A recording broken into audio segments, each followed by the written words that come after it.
Medical reports भी अपनी एक ही आवाज़ में बोल रहे हैं। जो करिश्मा हुआ था इसके बारे में ही मैं बताऊंगा क्योंकि समय जा रहा है। वो दिन था मई 5, 2002। मुझे यहाँ मेरे परिवार के लोग उठा करके ले आए थे। कभी थोड़ा चल सकता था, कभी फिर से उठाया जाता था, कभी कोशिश करता था कि मैं खुद ही चल के पहुँचूँ, लेकिन ये मुमकिन न रहा और बाद में हमें उठाकर ही ले जाया गया। आप यहाँ अकाल तख्त जो देख रहे हैं, इसके करीब 2 निशान साहिब जो हैं, उसके आगे जरा राइट में आप टर्न लोगे तो वहाँ सरदार विक्रम सिंह की याद में एक केबिन बनी हुई है और ये केबिन में मेरा पाठ हुआ था और उसमें लकड़ी का फर्नीचर थोड़ा ज़्यादा है। और सरदार विक्रम सिंह जो लद्दाख के हीरो थे, जिन्होंने अपनी ज़िंदगी समर्पित कर दी और 22 नवंबर 1963 में वो लड़ते लड़ते मारे गए थे। He is known as hero of Ladakh. मैं अंदर गया और केबिन में मैं लेटा हुआ था और लेटे लेटे मैं ये पाठ सुन रहा था और 8:30 बजे ये पाठ जब शुरू हुआ तो मुझे अजीब से वाइब्रेशंस महसूस होने लगे थे। मैं बड़ी श्रद्धा से गया था उस वक्त जब गया था तब, क्योंकि मेरी सिस्टर इन लॉ ने और सरदार केसर सिंह साहब जो है सूरत में, जो होटल इंडस्ट्रियलिस्ट तो हैं ही गुरु कृपा से, लेकिन वहाँ के उजना सूरत गुरुद्वारा के प्रधान भी है, उनसे भी मैंने काफ़ी जानकारी मूल मंत्र के बारे में, सिखिज़्म के बारे में और गुरुबानी के बारे में प्राप्त की थी। जैसे डूबते को तिनके का सहारा होता है, तो हमने बड़ी श्रद्धा से वहाँ पाठ सुना। आपको मालूम है कि 7.5 घंटे के बाद शायद वो सुखमनी साहिब जी का पाठ शुरू होता है और जैसे ही वो पाठ शुरू हुआ हमें जो वाइब्रेशंस महसूस होते थे, in English it is called the waves of energy, वो एनर्जी वेव्स मेरे शरीर में प्रवेश कर रहे थे। मैंने इसलिए मेरी धर्मपत्नी को कहा कि तुसी मेरे से गल नहीं करो, मुझे डिस्टर्ब नहीं करो, मैं ये पाठ काफ़ी एंजॉय कर रहा हूँ। उसमें हिंदी उर्दू के अल्फाज भी होते हैं तो मैं उसके मतलब भी समझने लगा था।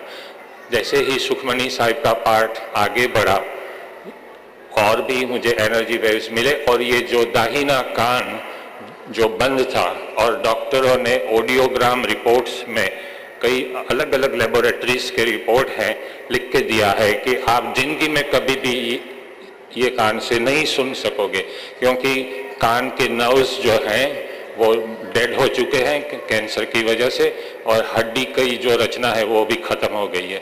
जैसे वो पाठ आगे बढ़ा हमने और भी एक करिश्मा महसूस किया। पता नहीं मेरी बेटी को क्या ख्याल आया, मैं चौकड़ी मार पर उस वक्त बैठ गया था, इसलिए बेटी सोच रही थी कि पापा देखने में अच्छे लगते हैं, मम्मी के पास बैठे हैं, तो वो तो एक मेमोरी पिक्चर लेने जा रही थी, उसका इरादा और कोई था नहीं। हमें तो पता ही नहीं था कि आगे क्या होने वाला है। और ये पाठ और आगे बढ़ते ही वहाँ से एक अचानक एक रोशनी हुई, एक ज्योत ऐसे ही प्रकट हो गई और थोड़ी वाइब्रेट होने के बाद वो स्टेडी भी हो गई। फिर वो मेरे पास आने लगी, जिसके फोटोग्राफ हैं, नेगेटिव हैं, और मेरे शरीर में ये उंगली पर प्रवेश कर गई, यहाँ से उसके 2 हिस्से हुए थे और आगे बढ़ते बढ़ते ये शरीर में ऊपर कुछ waves of energy are entering my body.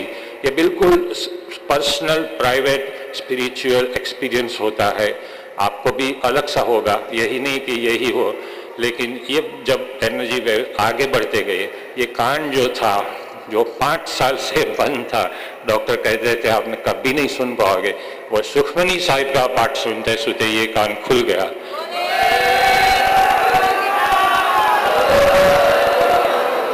आज भी ये कान खुला हुआ है और मैं कथा कीर्तन एंजॉय करता हूँ। जैसे ये पाठ आगे बढ़ता गया फिर और भी एक अजीब सी बात हमने महसूस की। जो ज्योत आगे बढ़ी थी मेरी बेटी ने 5-6 फोटो निकाले, इसमें से एक फोटो में ये जोत आप देख सकते हैं। आगे ये सरदर्द मुझे रहता था, यहाँ जो कैंसर का ट्यूमर है वो आज भी बना हुआ है, लेकिन अभी वो कैंसर का नहीं है, सिर्फ ट्यूमर है। जैसे ये मोल होता है वो भी एक ट्यूमर है, जिसको अंग्रेजी में बिनाइन ट्यूमर कहते हैं। कैंसर का ट्यूमर हो उसे मैलिग्नेंट ट्यूमर कहते हैं। तो अखंड पाठ के पहले के रिपोर्ट कहते हैं कि मैं कैंसर से खत्म हो जाऊंगा। अखंड पाठ के बाद के रिपोर्ट कहते हैं कहीं शरीर में कैंसर है ही नहीं। ये मैंने दावा नहीं करना है, ये मुझे कुछ भी नहीं क्लेम करना है, ये मेडिकल रिपोर्ट्स अपने आप बोल रहे हैं। और आज तो मेरे जो डॉक्टर जो थे cancer specialist, chief cancer specialist, मैं हिंदी में बता रहा हूँ, डॉक्टर के सीसा कहते हैं कि वासु भारद्वाज को कैंसर हुआ इसलिए हम अगस्त 2001 से उन्हें कीमोथेरापी दे रहे थे। 6 कीमोथेरापी फेल हुई थी, यहाँ होल का निशान भी बना हुआ है। लेकिन जब से वो हरमिंदर साहब से वापस आए हैं, हम तो यहाँ स्टेम सेल ट्रांसप्लांट की तैयारी करते थे, लेकिन जब से वो हरमिंदर साहब जाकर का अखंड पाठ अरदास करके वापस आए हैं, तब से उनके शरीर में हमने जहाँ जहाँ खोज चलाई, हमें कहीं भी कैंसर देखने को नहीं मिला। इसलिए हमने स्टेम सेल ट्रांसप्लांट ड्रॉप कर दिया है और वासु भारद्वाज एक तंदुरुस्त शख्स की तरह कोई भी तनावपूर्ण सिचुएशन में कोई भी काम कर सकते हैं, घूम सकते हैं। आंखों के चश्मे थे वो भी कम हो गए। और आप देख रहे हैं मैं 64 साल का हूँ, आई एम 64, लेकिन मेरी गड्डी रिवर्स में जा रही है and I am ageing youthfully. और ये गुरु कृपा ही है। कृपा करके आप इसको चमत्कार नहीं कहिएगा, ये चमत्कार नहीं है, ये गुरु कृपा है। और मेरे पर जो गुरु कृपा हुई है, इससे बढ़कर भी गुरु कृपा किसी पर भी हो सकती है, आप पर भी हो सकती है। और अरदास सुनने के लिए तो गुरु बैठे ही हैं। जैसे कबीर ने भी कहीं कहा है कि आप दिल से अरदास करो तो आप सुन सकते हैं, अरदास गुरु तक पहुंच भी सकती है। कबीर कहते हैं मस्जिद मुल्ला बांग पुकारे, क्या मेरा साहिब बहरा है, चींटी के पाँव में नुपुर बाजे, वो भी मेरा साहिब सुनता है। तो ये अरदास तो डॉक्टर भी आज करने लगे, जो मुझे ट्रीट कर रहे थे गुरुवाणी वो भी पढ़ने लगे हैं।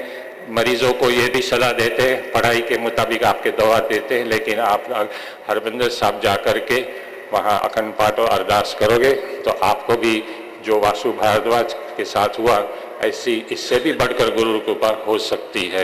यही एक छोटा करिश्मा आपको भले लगे, बात वैसे तो छोटी है, कहानी छोटी है, लेकिन इसके पीछे जो बात छुपी हुई है वो बहुत ही बड़ी है।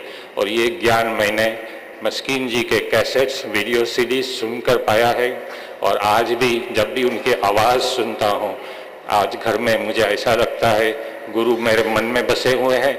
और गुरुबाणी में ये वचन भी गुरु ने दिया है, तीर्थ नावण जाओ, तीर्थ नाम है, तीर्थ शब्द विचार अंतर ज्ञान है। मैं अरदास करूं कि मेरी तरह आपका मन भी एक ऐसा तीर्थ बने और आप भी गुरुबाणी की सेवा में रहो। वाहिगुरु जी का खालसा, वाहिगुरु।